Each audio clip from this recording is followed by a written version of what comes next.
Paco, y en esta, bueno, después de estos 16 años, en una nueva etapa con estas radios, ¿tiene futuro la radio tradicional? Yo creo que la radio es el único medio que, si lo hace bien, se puede amalgamar muy bien con toda la parte digital. Creo que la prensa tuvo un problema gravísimo, no pudo, sino simplemente con toda la parte digital lo que hacía era replicar lo que ocurría en los diarios de papel, y en el caso de la televisión nunca le dio importancia porque era como un género chico, lo digital, y no veían un gran negocio a corto y medio plazo. Creo que la radio, sí, afortunadamente, es uno de los medios que puede amalgamarse muy bien, que puede sacarle partido a la parte digital y que puede hacerlo de una forma distinta. Yo no creo que va a desaparecer ni la prensa, ni la televisión, y mucho menos la radio, ¿no?, que siempre se va a escuchar. De forma distinta, creo que la gente joven, hoy entre 14, 25, 30 años, escucha la radio de forma distinta, igual que lee los diarios de una forma distinta, y también ve la televisión de una forma distinta, con los tiempos que se lo manejan ellos, con el contenido que lo manejan ellos, y en la radio está pasando un poco lo mismo. El que no se acostumbre o se pueda adaptar a esto, evidentemente, va al fracaso. Y tenés a cargo dos marcas históricas, ¿no? Una muy histórica, que es Radio Splendid, ¿Sí? directamente vinculada al nacimiento de la radio en Argentina, y otra que revolucionó en su momento lo que son las FM, pero que hoy están, desde hace ya algún tiempo, débiles, ¿no? ¿Cuál es el proyecto ahí? Yo creo que en el caso de la rock and pop es ir directamente al contenido. En una cosa es, hoy la música como tal, estando iTunes o estando Spotify, no es lo que te marca la diferencia con el resto de los contenidos. Creo que el contenido tiene que ser distinto. La radio tiene que ser entretenimiento y tiene que ser información.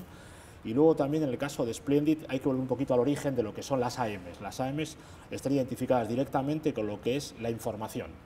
Creo que en este caso nosotros lo que queremos convertir la 990 Splendid es convertir en una radio totalmente informativa, en la que esté palpitando lo que ocurre en la calle, y volver un poquito a eso, lo que decíamos antes, a la calle. Cronistas en la calle, poca gente en el piso, contando lo que sucede constantemente, entrevistando a los protagonistas en el caso de la 990. Y en el caso, un poco volviendo a lo que es la rock and pop, tenerlo como base lo que es el rock, lo que es el pop, tener como base lo que es la música, pero variando el contenido. El contenido no es simplemente ser irreverente o ser ácido o contar cosas graciosas o simpáticas, tiene que ir un poquito más allá, sino contar cosas interesantes. Creo que hay una asignatura pendiente, sobre todo en la radio, que es hablar de lo social, de lo que ocurre en la calle. Nos encerramos mucho en lo que pasa en la computadora, lo que pasa en un estudio, lo que vemos por Google, lo que vemos en la parte de Internet. Y creo que hay que buscar esa combinación de lo que es la radio, lo que son los tiempos de la gente joven, y hacer que esa gente joven que antes lo escucha mediante una aplicación, sobre todo con lo que es el celular, que lo es todo. Hoy el celular es la tercera mano. Sin un celular hoy no salimos de casa, somos capaces de volver a casa aunque esté a mucha distancia. Y creo que es eso, el contenido es lo más importante, la música acompaña, pero también el cómo lo vas a contar historias, hacer que la gente se involucre con todo eso y que la parte social sea importante. Cuando en su momento Rock and Pop se instaló como una cosa novedosa en el mercado de la radio, la oferta era relativamente escasa, porque el contexto era otro, lo digital todavía no tenía la impronta que tiene hoy. Hoy hay que competir con cientos o miles de alternativas, ¿no? Y por más que uno piense en lo extraordinario, ¿cómo se hace con un mercado con tanta oferta? Yo creo que la base principal, primero, es un error que cometemos o que hemos cometido muchos los directores de programación, que pensamos que nosotros hacíamos un contenido y los demás nos tenían que escuchar sí o sí. Éramos como los gurús que tirábamos algo y los demás escuchaban.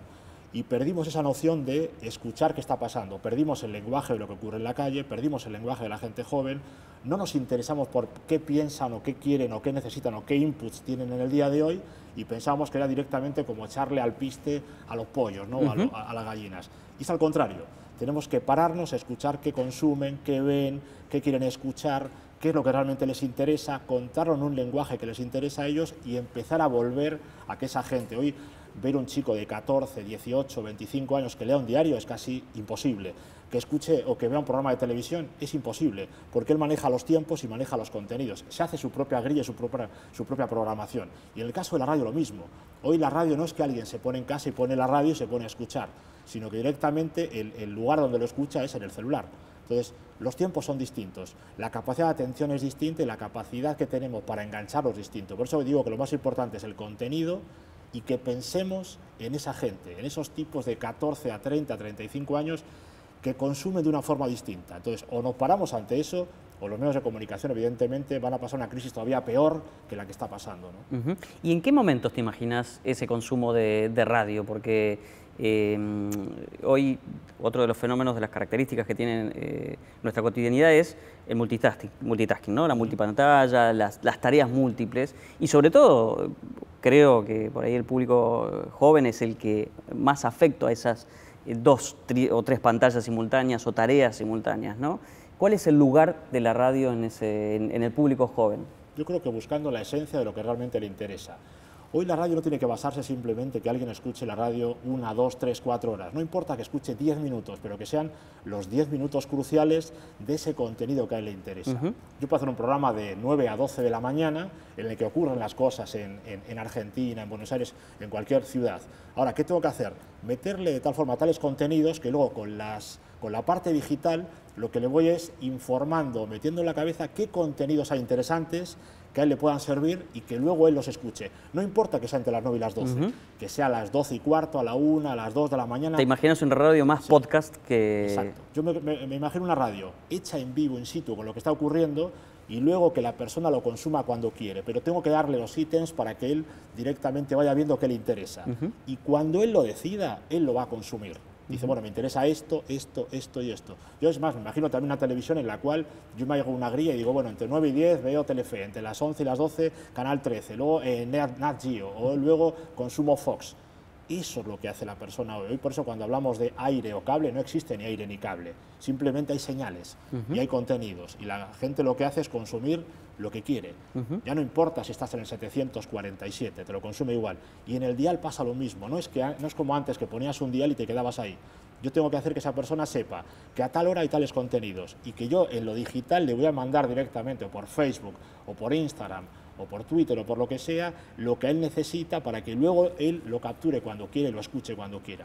Hoy el momento, lo importante no es el tiempo, sino que es la calidad del contenido que le das en esos pequeños tiempos.